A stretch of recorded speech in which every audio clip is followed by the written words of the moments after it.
बोलो जयकारा बोल मेरे श्री गुरु महाराज की जय।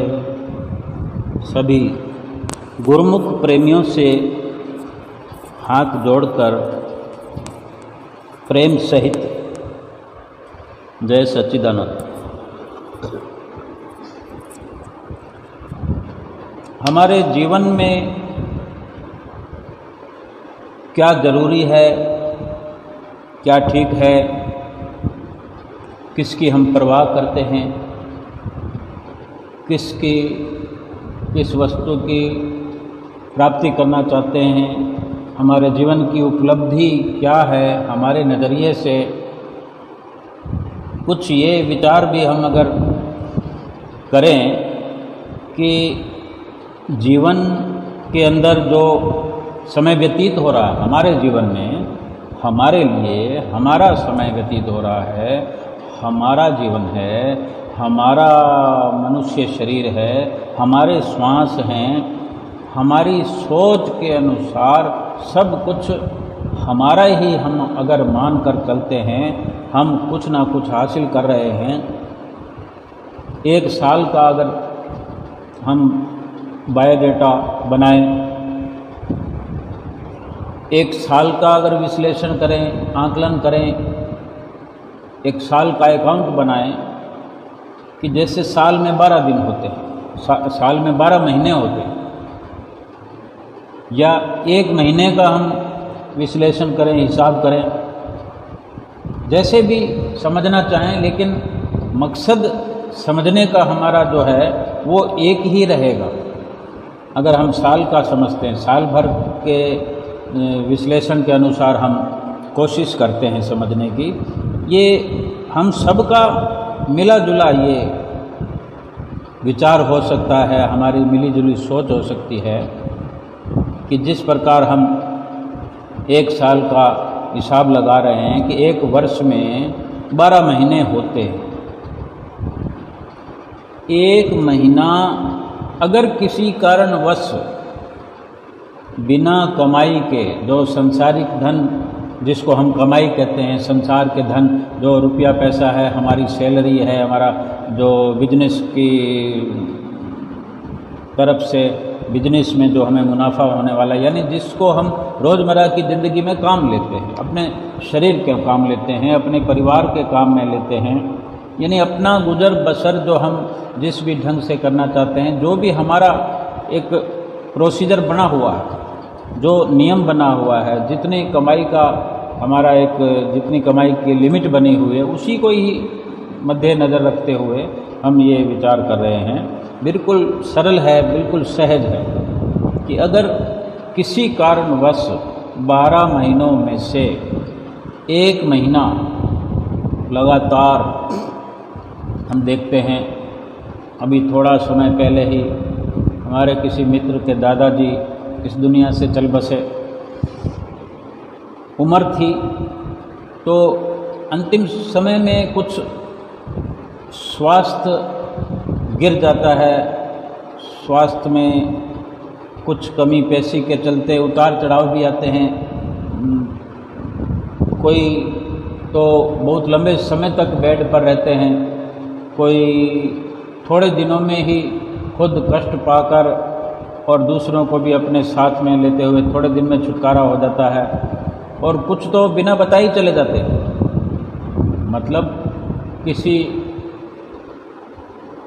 अस्वस्थता का इशारा भी नहीं देते, यानी ठीक ठाक स्थिति में चले जाते हैं, जो दूसरों को, परिवार वालों को उनके स्वास्थ्य के प्रति कोई चिंता नहीं होती, उनका समय वेस्ट नहीं होता, इस प्रकार से चलता ही है। तो जो बात करते हैं मित्र की, उसकी जो जिसके दादाजी चल बसे, कुछ दिन, थोड़े ही दिन, 10 दिन समझ लो, 15 दिन समझ लो, 20 दिन समझ लो, या एक महीना समझ लो कि मृत्यु से पहले थोड़ा थोड़ा करते 5, 7, 10 दिन, 15 दिन कुछ ज़्यादा दिक्कत रही, जिसमें उनके जो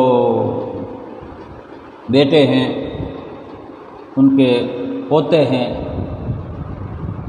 जो अपने बिजनेस को अच्छे से संभाले हुए हैं। दादाजी काफ़ी बुज़ुर्ग, पिताजी भी ठीक कंडीशन में, अधेड़ अवस्था में, लेकिन जो पोता है दादाजी का वो बिल्कुल युवा स्थिति में और अपना बिजनेस लगन से संभालते हुए। तो उनके प्रकार, उनके तरीके से, उनके रहन सहन से हम ये विचार कर रहे हैं कि जो उनके दादाजी की जो ये संसार से जाने की जो स्थिति है कि समझो कि 15 दिन तो मृत्यु से पहले उनको कुछ अधिक अपने बिजनेस को, जो उनका काम धंधा था, काफ़ी छोड़ करके उसमें ख्याल हटा करके या उसमें लापरवाही हो गई और दादाजी का ध्यान रखना पड़ा, साथ संभाल करने पड़ी, यानी उनका काम धंधा प्रभावित हुआ। और फिर शरीर छूटने के बाद, डेथ होने के बाद फिर कुछ लंबा परिवार होता है, मिलने मिलाने वाले होते हैं, तो 12, 13, 14 दिन तो वो दाह संस्कार के साथ लगे हुए मित्रों का आना जाना लगता है। फिर वो 13वें दिन जो रस्म पकड़ी होती है, फिर 14वें दिन ब्राह्मण का भोज होता है, मृत्यु भोज होता है। 13वें दिन जो रस्म पकड़ी होती है उसमें भी बाहर के रिश्तेदारों के लिए कुछ इंतज़ाम भी करने पड़ते हैं। यानी वो कहने का मतलब ये है कि उनका 1 महीना मतलब बड़े अच्छे से लग गया और बिजनेस में वो 1 महीना जीरो हो गया, क्योंकि जब वहाँ पर ड्यूटी दी नहीं जाएगी, संभाल की नहीं जाएगी, युवा अवस्था में जो पौत्र है, अपने दादा का पुत्र है, अपने पिता का, तो उसके कंधों पर वो भार तो रहता ही है कि सारी व्यवस्था करनी पड़ती है अस्पताल की, इधर उधर। अब 1 महीने का जो ये अपने काम धंधे से दूर रहना दर्शाता है कि 1 महीने की कमाई बंद, और ऊपर से जो खर्च हुआ, चलो उसको अगर ना भी विचार करें कि वो संचित धन में से खर्च किया गया, उसको नज़रअंदाज कर देते हैं, लेकिन किस किस बात को नज़रअंदाज किया जाएगा? संसार में रहते हुए, संसारिक सोच को लिए हुए, संसारिक इंसान जो विचरण करता है, उसके नज़रिए में ये 1 महीने का उसको लॉस हो गया कि अगर 12 महीने का हिसाब लगाते तो 1 महीना बिल्कुल नील। तो इस बात का चाहे ज़्यादा करें, कम करें, कुछ भी करें, लेकिन अफसोस तो रहता ही है कि संसारिक तरक्की से, उन्नति से 1 महीने का नुकसान हो गया। बैक चले गए, पीछे हो गए, आगे जाने के बजाय पीछे हो गए, रुक गए, और कहीं ना कहीं अपने सोच से, नज़रिए से हर कोई महसूस करता है कि मुझे कितना नुकसान हुआ। किसी की सोच अधिक संसारिक है तो वो बहुत कुछ ज़्यादा विलाप करते हैं, अफसोस करते हैं। ये संसारिक नज़रिया है, संसारिक आम मनुष्य का नज़रिया है, सोच है। अगर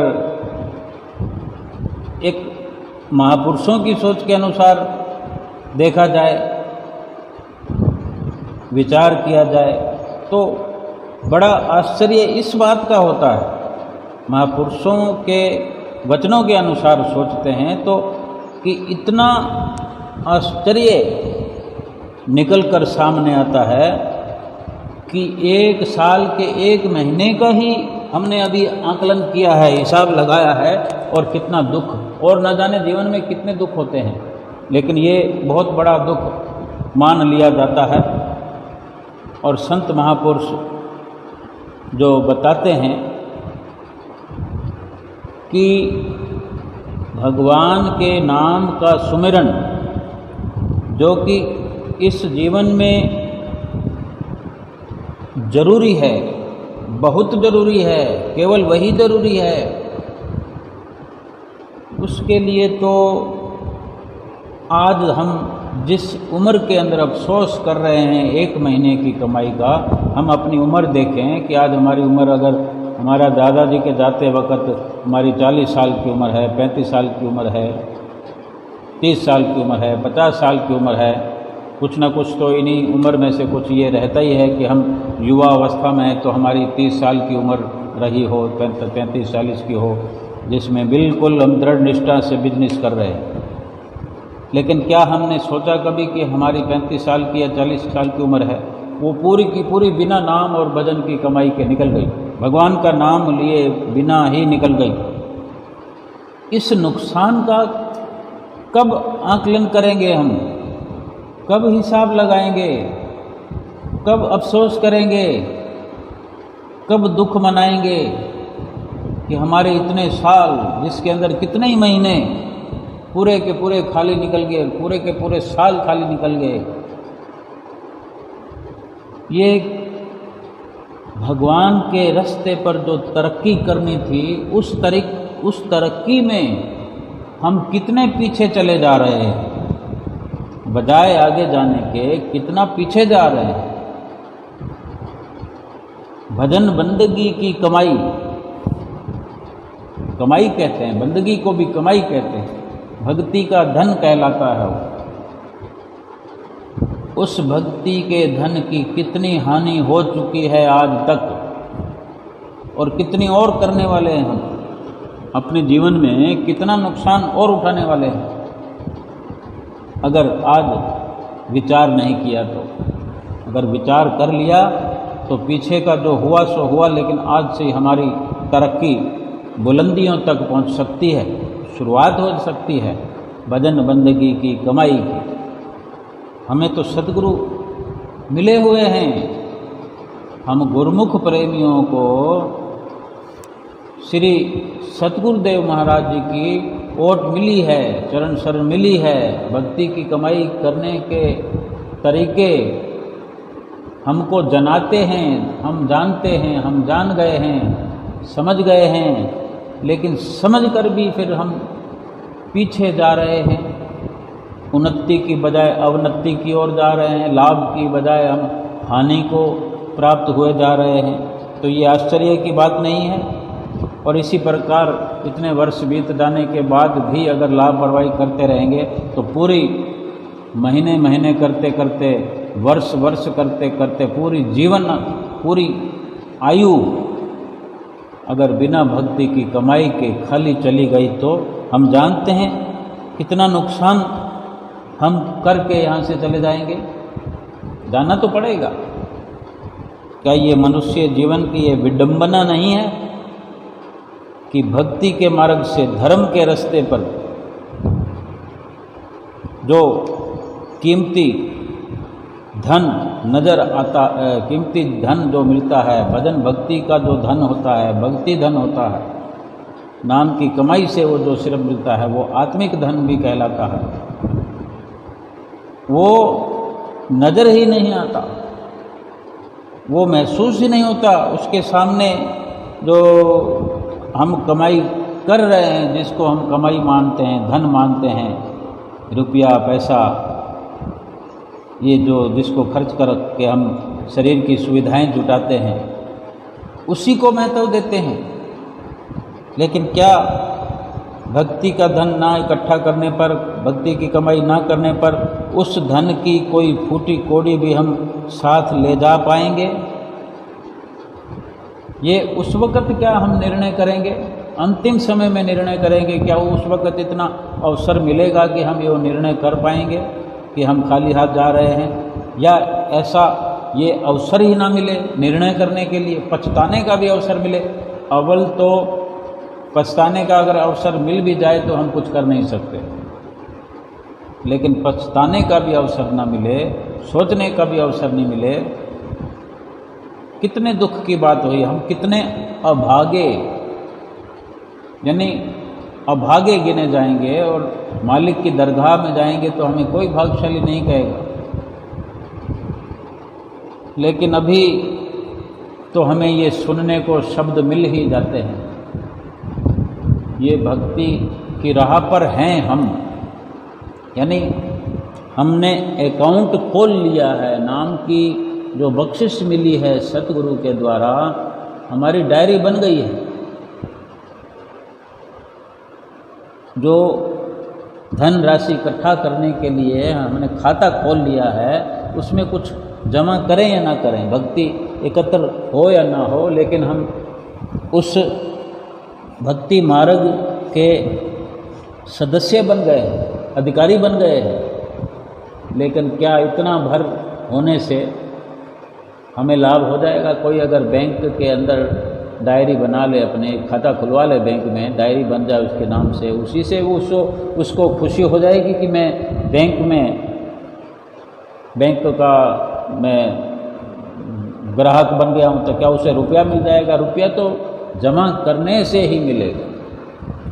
रुपया वहाँ पर एकत्र करने से, समय समय पर वहाँ जमा कराते रहने से फिर मुश्किल के वक़्त या ज़रूरत के वक़्त जब चाहेंगे हम जाकर अपनी संचय राशि में, जमा पूंजी में से हम अपना रुपया पैसा निकाल सकते हैं। भक्ति के धन का भी इसी प्रकार से ही हम ज्ञान विज्ञान लगाएं कि जमा हमारे खाते में मालिक की भजन बंदगी होगी ही नहीं, तो फिर उसका लाभ कैसे जीवात्मा को होगा?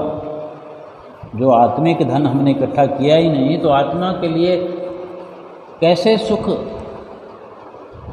मिल पाएगा? आत्मा को सुखी कैसे कर पाएंगे? आत्मा के लिए कैसे भक्ति का धन खर्च किए बिना सुख मिलेगा? भक्ति का धन प्राप्त किए बिना सुख मिल पाएगा? इस बात का हमको क्यों नहीं अफसोस होता? और अगर मौका मिल जाए हमें अंत समय में अफसोस करने का, फिर क्या कुछ हो सकेगा? जो इंसान अपने ही पैरों पर कुल्हाड़ी मारता हो और फिर दर्द होने पर रो रहा हो, उसका क्या फ़ायदा है? अगर समय रहते, वक्त रहते, कुल्हाड़ी को अपने पांव पर मारने से पहले 100 बार सोचे कि कुल्हाड़ी चलाना या न चलाना मेरे अधिकार में, और जहाँ कुल्हाड़ी अपने पैर पर चला रहा हूँ, वो पैर मेरे ही शरीर का एक अंग है, मुझे ही दुख होने वाला है। न जाने मेरे पैर की क्या हालत होगी, फिर ठीक भी होगा कि नहीं। अगर ठीक होगा भी सही तो कितना समय लगेगा, लेकिन ये तो शरीर की बात है। अगर जीवात्मा के लिए भजन भक्ति की कमाई नहीं की, जीवात्मा पर पापों की कुल्हाड़ी चलेगी, फिर अवसर नहीं मिलेगा सुधार करने का। कोई मरहम पट्टी नहीं है ऐसी, क्योंकि 84 लाख योनियों का सवाल है। उस खड्डे में जा करेगा। अगर कोई 84 लाख फुट गहरे खाई में या इतने बड़े गहरे कुएं में, समुद्र में जाकर गिर जाए, डूब जाए, उसकी कौन उम्मीद करेगा कि वो बचेगा? जीवात्मा भी 84 लाख योनियों के खड्डे में गिरा दी जाएगी।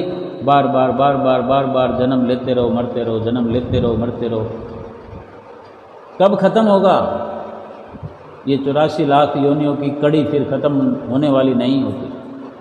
लेकिन ये अधिक ना समझते हुए, केवल इतना ही अपना इरादा पुख्ता करते हुए, अपनी सोच को मजबूत करते हुए कि आज तो हमारे पास वक्त है, आज हमारे पास ये अधिकार है, हम अपनी जीवात्मा को 84 लाख योनियों के खड्डे में गिरने से बचा सकते हैं, बार बार जन्म लेने और मरने से हम बच सकते हैं। क्यों गफलत कर रहे हैं? क्यों गफलत करें? क्यों नहीं भजन सुमरन के लिए हम अभी से सोच लें? जिस वस्तु को, जिन सामानों को, जिस माया को रात और दिन दोनों हाथों से इकट्ठा करने के लिए लगे हुए हैं, अथक प्रयास, थकते भी नहीं हैं। बुखार हो जाए, बीमार हो जाएं, लेकिन हम कहते हैं नहीं, हम ठीक है, हम अपनी दुकान तो खोलेंगे ही, हम फैक्ट्री पर तो जाएंगे ही जाएंगे, हम कंपनी में तो पहुंचेंगे, अपने बिजनेस में तो जाना ही जाना है, नहीं तो नुकसान हो जाएगा। हद दर्जे तक हम उसको अपना समझ करके, अपने फ़ायदे में समझ के छोड़ते नहीं है उस सांसारिक रुपया, पैसा, माया को एक प्रकार से एकत्र करने के लिए इतनी मुशक्क़त करते हैं, इतनी मेहनत करते हैं, इतनी लगन रखते हैं। और यही लगन अगर भगवान के नाम में कर लें, लगा लें, लगन लगा लें, और जो भगवान का नाम अभी अच्छा नहीं लगता फिर भी लेने का प्रयास तो करते ही हैं, यही सोच संसार के लिए बना लें, संसार के ऐश इशरत के लिए इस प्रकार का मन बना लें कि ज़रूरत नहीं है, क्या करना है, ऐसा सोचने लग जाएं, और जो कुछ मिल जाए ऐसी कच्ची पक्की सोच से, ठीक ठाक इरादे से, ठीक ठाक मेहनत से जो मिल जाए, गुजर बसर तो हो ही जाएगा। लेकिन जोर अपना भजन भक्ति की कमाई में लगा दे, फिर तो 84 लाख योनियों में तो जाने का सवाल ही नहीं होता, क्योंकि भजन भक्ति की कमाई करने वाले के लिए 84 लाख योनियां तो कुदरत ने रखी ही नहीं है। उसके लिए तो परमपिता परमेश्वर का घर है जहां वो पहुंच जाएगा। देखते ही देखते वो खिंचता चला जाएगा, महसूस होने लग जाएगा। जिस तरह दुकान पर बैठा हुआ व्यक्ति, दुकानदार सुबह से लेकर जैसे ग्राहकों को अटेंड करता है, कमाई करता है, अपना सामान बेचता रहता है, 2 घंटे तक लगातार बिक्री चली, 2 घंटे में कोई थोड़ी सुस्ती आती है, थोड़ी देर के लिए चाहे 2 मिनट के लिए आए तो वो अपने गले में से बड़े बड़े नोट जैसे 2-2 हज़ार के नोट हैं वो निकाल के कहीं और कहीं नीचे इधर उधर गले में घुसेड़ देता है। 500-500 वाले नोट भी कहीं अलग इधर उधर इकट्ठे करके रख देता है। छोटे मोटे नोट थोड़े बहुत अपने गले में रखता है, बाकी इधर उधर अपने सेट कर देता है। और उसको पता लग जाता है कि अगर ये मेरे रुपए 10,000 हैं तो उसको सब अनुमान है कि 10,000 रुपये कमाने पर इतनी कमाई हो जाती है, 5,000 रुपये कमाने पर इतनी कमाई हो जाती है, क्योंकि सारी जो परसेंटेज है उसकी नपी तुली है। भक्ति के मार्ग में क्यों नहीं है ऐसा? भक्ति के मार्ग से ही अनभिज्ञ क्यों हैं हम? अनजान क्यों बने रहते हैं? जानबूझकर क्यों अनजान बने रहते हैं? अगर सांसारिक कमाई के लिए इतना सजग हैं, इतना सचेत हैं, पल पल की खबर रखते हैं, ये भी सारा दिन अंदाज़ा लगता रहता है, पता लगता रहता है कि आज कल से कम कमाई हुई है, आज मंदी चल रही है। थोड़ी सी बिक्री कम हो जाए तो हम कहते हैं मंदी चल रही है, ये रोना रोते रहते हैं सारा दिन। भक्ति की कमाई की तो मंदी क्या चल रही है, हमने बिजनेस को ही ठप कर दिया, लेकिन हम आंख मूंद कर बैठे हैं जैसे कोई चमत्कार होगा। हमारे पास किराया नहीं है, कोई सुविधा नहीं है, कोई व्यवस्था नहीं है, फिर भी कोई हवाई जहाज आएगा और हमें दिल्ली से बॉम्बे जाकर पहुंचा देगा। ना टिकट लिए हो हमने, ना टिकट के लिए पैसा खर्च किया हो, ना अपने कोई साधन जुटाया हो, ना एयरपोर्ट पहुंचे हों, कैसे फिर मुमकिन है हमारा सफ़र हो जाएगा? हवाई जहाज तो छोड़, किसी मोटरसाइकिल के लिए भी अगर व्यवस्था नहीं की हो तो मोटरसाइकिल से भी हम कहीं नहीं जा सकते। जहाँ जाना हो, जिस प्रकार से सफ़र करना हो, जितनी दूरी का सफ़र हो, उसके लिए सारे साधन हमको जुटाने पड़ेंगे। संसार में रहकर हम वो साधन अपनाने का प्रयास कर रहे हैं कि हम संसार के अंदर ही सब कुछ छोड़कर चले जाएंगे। हम जो भगवान के नाम को भुला कर बैठे हैं और संसार को रात और दिन इकट्ठा कर रहे हैं, ये सब कुछ यहीं छोड़कर जाना है। अकल बुद्धि से अगर काम लिया जाएगा, संतों महापुरुषों के नज़रिए से विचार किया जाएगा,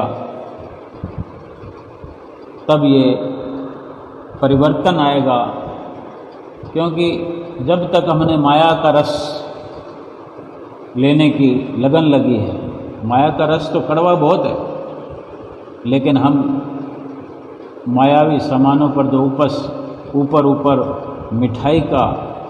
मिठाई की चाशनी चढ़ी हुई है, उसी को थोड़ा बहुत अनुभव करके हम गलतफहमी में हैं, भुलेखे में हैं, और बार बार लगातार दिन प्रतिदिन हर पल यही गलती हम करते चले जा रहे हैं। और आज इतनी उम्र हो गई, कुछ भी हाथ पल्ले नहीं है। और फिर जो समय निकल गया, इसमें भी दुख का रोना हम रोते रहे हैं। जो समय बचा है उसी में भी हम अपने जीवन में केवल रोना रोते हुए इस संसार से चले जाएंगे। लेकिन अगर हम कहना मान लें, सतगुरु की जो रहनुमाई मिली है, उनके वचनों पर अमल कमा लें, ना तो संत महापुरुष खाने पीने के लिए मना करते हैं, अच्छी से अच्छी दाल रोटी सब्जी खाओ, दूध पियो, जूस पियो, फल खाओ, कोई मना थोड़ी करते हैं। अपने सेहत के मुताबिक सब कुछ खान पान कर सकते हो। अगर व्यवस्था नहीं है, प्रारब्ध नहीं है, तो केवल रोटी में भी गुजारा कर सकते हो। लेकिन विचार ये रख के हर कदम आगे बढ़ाना है कि भजन भक्ति की कमाई हो रही है कि नहीं, हमारे चित्त में चिंतन हो रहा है प्रभु नाम का कि नहीं, हमारी आत्मा प्रफुल्लित हो रही है कि नहीं, हमारे लोक और परलोक का हमें ख्याल है कि नहीं। ना तो ये लोक जिसमें हम जी रहे हैं, ना तो इसमें हमें दुख उठाना है, ना परलोक की तरफ से हमें चिंता लगी रहे, ऐसा काम करना है। यानी लोक को सुखी और परलोक को सुहेला तो तभी बनाया जाएगा जब भगवान के नाम में दिल लगाया जाएगा, भगवान के नाम में ही हर वक्त सुरती लगी रहेगी। तो ये तो इस वक्त तो जो चाहे हम कर सकते हैं। हमने अगर सांसारिक रास्ता अपनाया है, माया का मार्ग अपनाया है, ये हमारी मर्जी है। अगर भगवान का रास्ता अपना लेंगे, अगर उस मार्ग को बदलना भी है तो कितनी देर लगती है। सफ़र करते से हम किसी भी मोड़ आने पर, दो मोड़ आने पर, चौराहा आने पर, जिधर चाहे ड्राइवर जो है स्टीयरिंग को घुमा सकता है। माया वाले रास्ते को कभी भी छोड़ा जा सकता है। ये हमारा निजी फैसला कुछ भी हो सकता है। हम आज ही अपना फैसला कर सकते हैं। जो हर वक्त मालिक के ध्यान में लीन रहते हैं, मालिक के नाम में लगे रहते हैं, क्या वो खाना नहीं खाते हैं?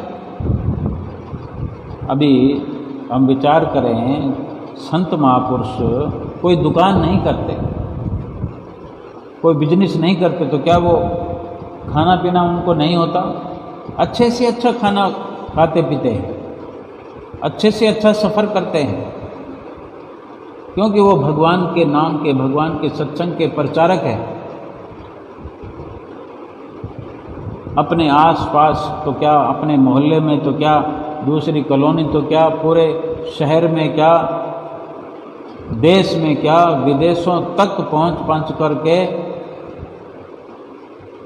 भगवान के नाम से भगवान की रूहों को जोड़ने का काम करते हैं। और भगवान की उन पर इतनी कृपा बरसती है, किसी प्रकार की कोई कमी नहीं, कोई धन धान्य की कमी नहीं होती, लेकिन वो सब कुछ परमार्थ में लगाते हैं। अपने लिए कोई चिंता नहीं करते, कुछ सोच नहीं रखते। भगवान स्वयं उनकी सभी चिंताएं दूर करते हैं और सब व्यवस्था भगवान स्वयं करते हैं।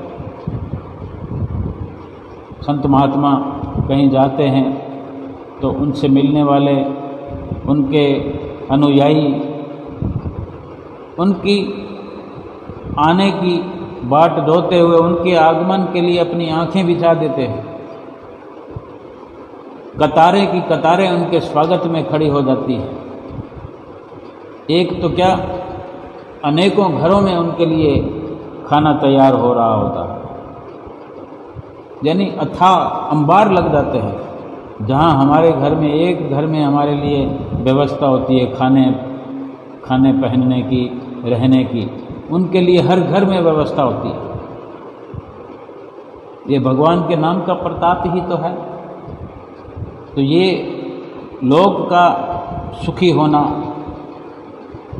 और फिर जिसका ये लोक सुखी हो रहा है, जिसका लोक संवर रहा है, फिर उसके परलोक की चिंता क्या करनी? परलोक भी सुहेला हो जाएगा। यानी जिसने आज सुखों का बीज बो दिया, देखते ही देखते सुखों की फसल तैयार हो जाएगी, और एक बार सुखों की फसल तैयार होगी तो फिर वो ख़त्म होने की नहीं है, क्योंकि ढेर सारे बीज फिर और पैदा हो जाएंगे। फिर इसी प्रकार आगे से आगे फसल बढ़ती जाएगी। सुख की, सच्चे सुख की खेती हमारे जीवन में लहलहाती हुई हमें नजर आने लगेगी।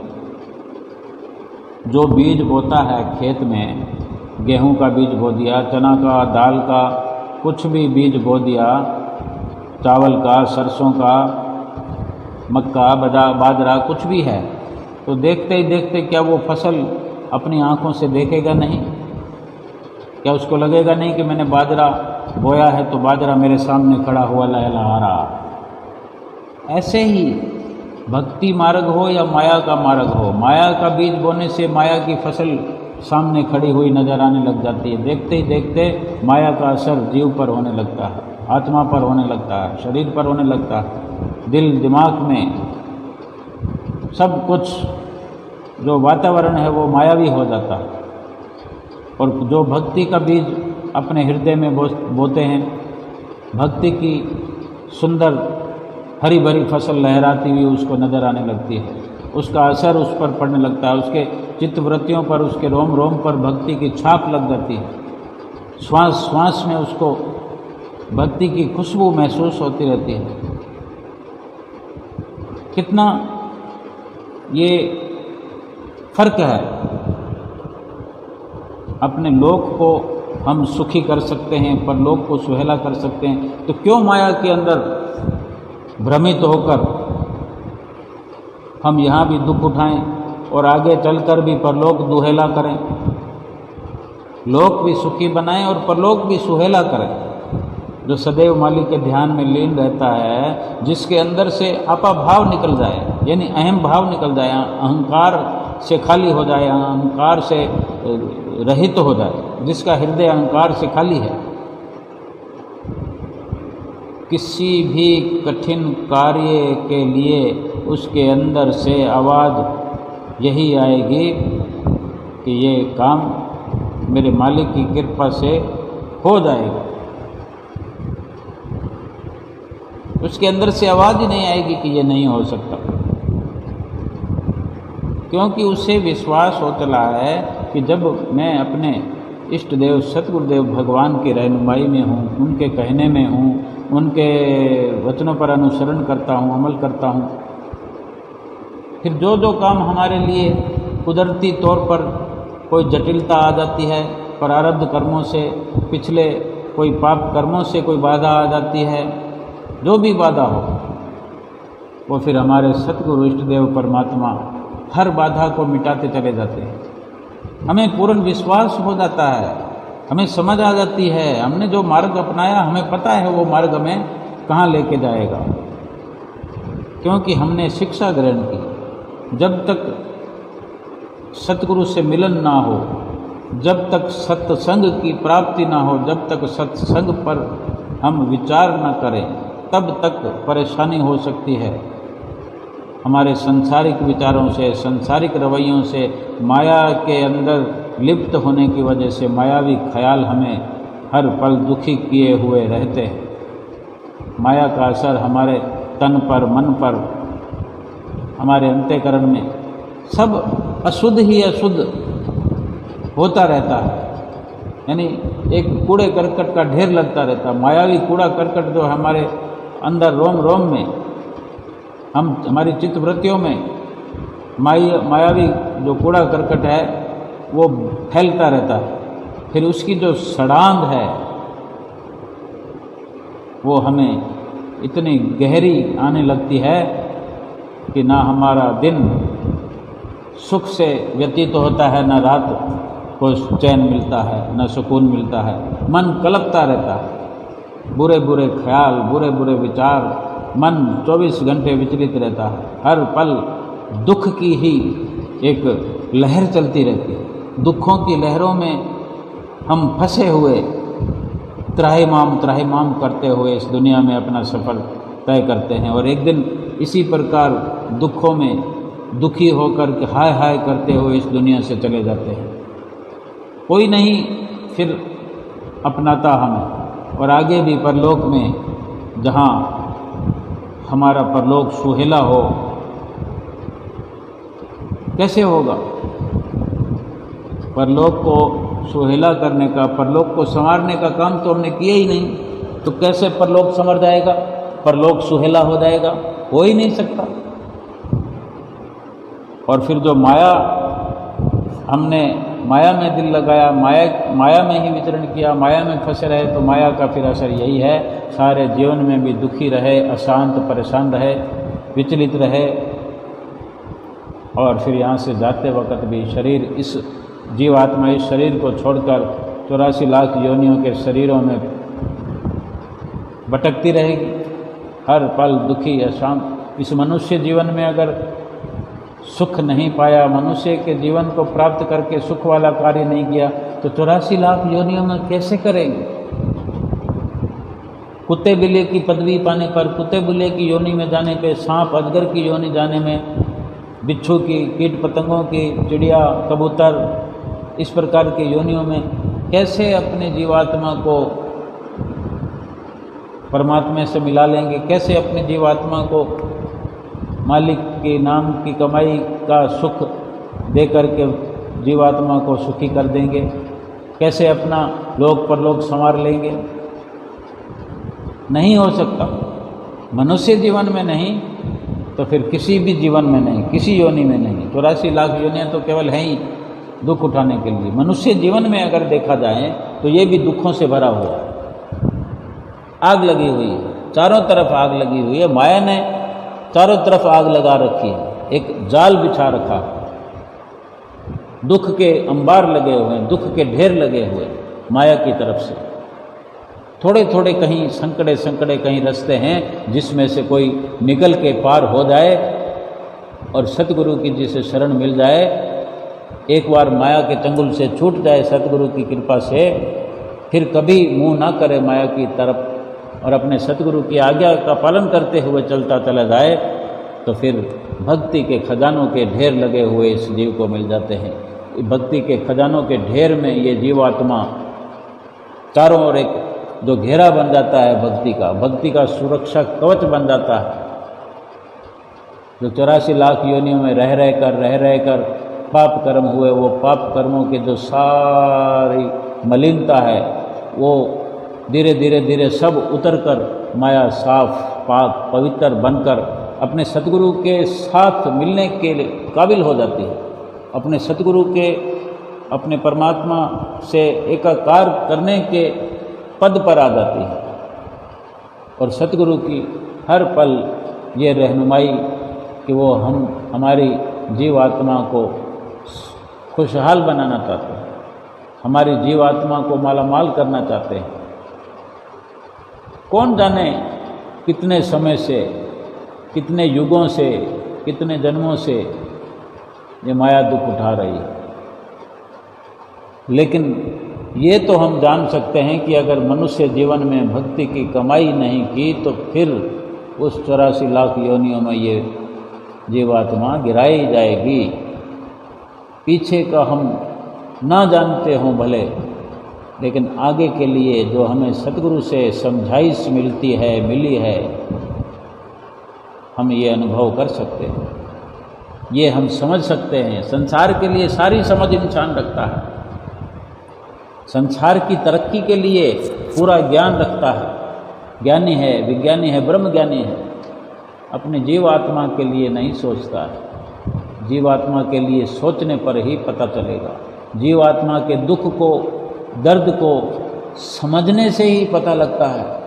हम एक मनुष्य जीवन की अगर बात करें, एक मनुष्य जीवन के अंदर कितने दुख हैं, अथाह दुखों के बीच में हम रह रहे हैं। अगर सतगुरु की शरण हमें मिल गई और हमने सतगुरु की शरण को अपना के, अपने सतगुरु को अपना बना के हमने उनकी रहनुमाई में चलना शुरू कर दिया है, तो हमें भले संसार का दुख ना अभी व्याप सकता है ना आगे व्यापेगा, लेकिन फिर भी जो दुख हमने पाए हैं, जो हम पा रहे हैं, पिछले कर्मों के अनुसार, पिछले प्रारब्ध कर्मों के अनुसार पाप कर्मों के अनुसार जो हमें मनुष्य जीवन में कोई कह दे ये कि हमें दुख नहीं है, अगर कोई कह सकता है तो इस कारण से कि वो दुखों से उबर रहा है, वो दुखों की गर्त से निकल रहा है, दुखों को पीछे छोड़ता जा रहा है, उसे समझ आ गई है और उसकी जुबान पर सतगुरु का नाम जो हर वक्त विराजमान है वो दुखों की लिस्ट से बाहर होता जा रहा है। उसकी जिह्वा उच्चारण नहीं करती कि मैं दुखी हूँ।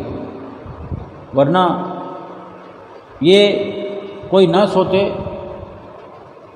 कि अगर वो कहते हैं गुरुमुख प्रेमी कि हमें दुख नहीं है, ये ना सोचे कि उन्हें दुख नहीं है। दुख हैं, दुख आते हैं, लेकिन दुख अपना असर नहीं दिखा पाते। बरसात जिनके घरों में सब कुछ भिगो कर खराब कर देती है, उनकी छतें कमज़ोर होती हैं, लेकिन जिनकी छतें मजबूत हैं, जिनकी दीवारें मजबूत हैं, उनके घरों में कुछ भी रखा हुआ सब कुछ महफूज रखता है। लेकिन बरसात तो सब घरों पर आती है। इसी प्रकार दुख भी सभी को प्राप्त होता है, छोटा बड़ा हो, अमीर हो, गरीब हो, राजा हो, रंक हो, गोरा हो, काला हो, संसारी हो, परमार्थी हो, भगत हो, पापी हो, सब पर दुख आते हैं। लेकिन दुखों का असर जो है, जो नाम की कमाई में नहीं है, जिनको वक़्त के संत सतगुरु की शरण नहीं मिली, जिनको सत्य का संग नहीं मिला, जिनको सत्य की पहचान नहीं हुई, जिन्होंने सत्य को अपनाया नहीं, जिन्होंने सत्य को अपने अंदर जगह नहीं दी, उन्हीं को दुख व्यापता है।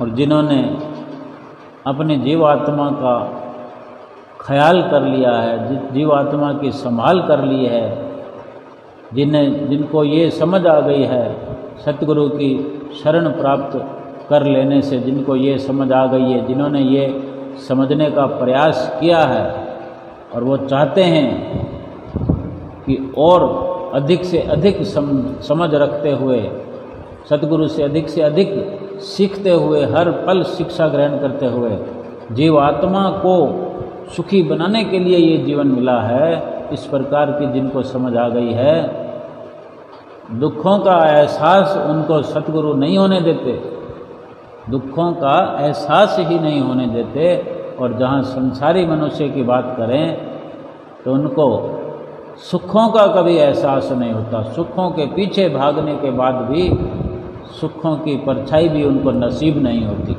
हर वक्त दुखों में समाये रहते हैं, दुखों का रोना रोते रहते हैं। हाय दुख, हाय दुख, जैसे फरमाते हैं ना, तुलसी या संसार में दुख सुख सबको होए, ज्ञानी काटे ज्ञान से, अज्ञानी काटे रोए। दुख सुख तो सबको होते हैं, लेकिन ज्ञानवान पुरुष, मालिक का प्यारा, अपने ज्ञान से दुखों को ऐसे काट लेता है जैसे इस जीवन में वो यही करने के लिए आया है। और यही समझ रखते हुए अपने जीवन के पलों को व्यतीत करते हुए हर वक्त मालिक के नाम के सुमरन में दिल लगा कर रखता है, अपनी चित्तवृत्तियों को भजन भक्ति में लगा कर रखता है, सतगुरु के दर्शनों में लगा के रखता है, नित्य नियमों में लगा के रखता है। और रात और दिन अगर इसी प्रकार से वो अपना जीवन व्यतीत करेगा, दुखों के लिए तो समय ही नहीं है उसके पास। वो जब भक्ति के लिए यत्न करता है, फिर माया के लिए यत्न करने की ज़रूरत नहीं पड़ती। भक्ति करने वालों के लिए माया स्वयं हाजिर हो जाती है, और माया के लिए यत्न करने वालों के लिए माया तो हाजिर नहीं होती, भक्ति भी उनके हिस्से से चली जाती है। तो कार्य हमें इस जीवन में वही करना चाहिए कि एक कार्य करें, दूसरा हमें करना ना पड़े और हमें उपलब्धि हो जाए। यानी भक्ति का कार्य करें, माया की प्राप्ति अपने आप हो जाए। लेकिन इंसान जब समझ जाएगा तभी ऐसा होगा। अगर हम माया में ही लगे रहेंगे, माया तो हमें मिलेगी नहीं, भक्ति से भी जाएंगे। मालिक का जो नाम है हमें कड़वा लगता है, मुश्किल लगता है, नामुमकिन लगता है। हमने इस प्रकार विचार पाल लिए हैं, इसके लिए तो समय नहीं है, ये तो कल कर लेंगे। मालिक का नाम तो आगे किया जाएगा, 50 साल की उम्र में करेंगे, 60 साल की उम्र में करेंगे, अभी तो माया को प्राप्त कर लेंगे। ये जीवन श्रेष्ठ है तो माया के लिए मिला हुआ, ऐसा सोचते रहते हैं। महापुरुष फरमाते हैं भगवान का जो नाम है, जिनको कड़वा लगता है, उनके जीवन में ना माया रहती है ना भक्ति रहती है। और जो भक्त लोग हैं वो भक्ति को अपना बनाते हैं, भक्ति तो मिलती ही है, माया उनकी दासी बनकर सेवा करती है। फरमाते हैं सतनाम कड़वा लगा, सतनाम कड़वा लगा, मीठा लागा दाम, दुविधा में दोनों गए, माया मिली न राम।